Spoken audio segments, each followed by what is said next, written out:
La bécasse, c'est un limicole, mais là, la bécasse des bois a la particularité d'être un limicole forestier, c'est-à-dire qu'elle vit en forêt et elle a un grand bec, comme tous les limicoles, ce qui caractérise plutôt une alimentation de petits insectes et vers dans le sol. C'est un oiseau migrateur qui hiverne essentiellement en France et qui nidifie majoritairement en Russie et particulièrement la Russie centrale. On s'inscrit dans un réseau qui est un réseau national de suivi de l'espèce, un réseau qui va permettre de mieux évaluer les effectifs, la dynamique de ces populations, la qualité de la reproduction par différentes actions.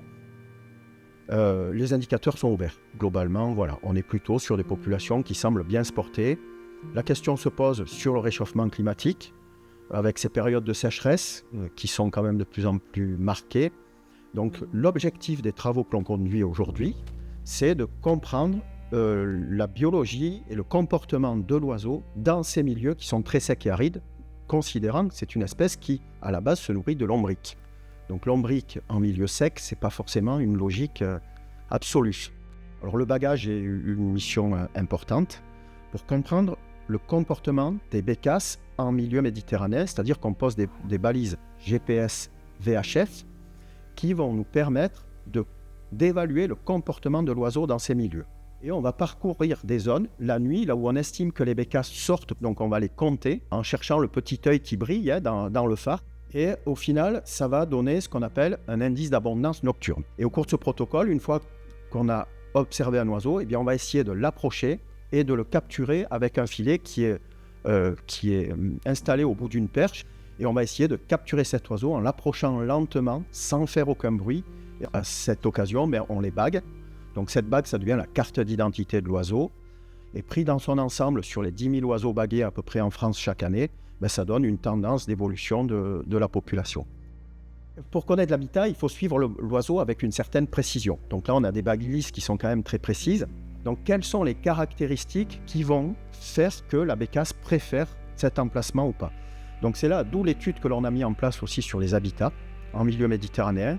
C'est la petite balise qui va récolter les informations en fait. Elle va enregistrer toutes les informations de l'oiseau sur l'endroit où elle se trouve, mais aussi sur son rythme d'activité. Ces balises, pour qu'on puisse récolter cette information qui est centralisée dans la balise, il faut qu'on puisse l'approcher suffisamment près parce qu'on va télécharger les informations à distance.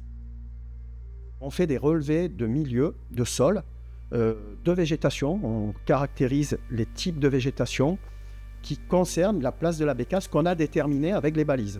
Ce qu'on a voulu vérifier, c'est est-ce que l'alimentation était une raison de choix de l'oiseau. Pour ça, on a mis en place un protocole qui s'appelle le protocole moutarde. Donc en fait, où on va mélanger 300 grammes de moutarde avec 10 litres d'eau dans un arrosoir. Et on a fait des placettes, c'est 3 placettes de 1 mètre carré réparties sur la zone où vient la bécasse. Et cette méthode fait remonter les lombrics à la surface et on compte le nombre de lombrics présents, le type de lombric.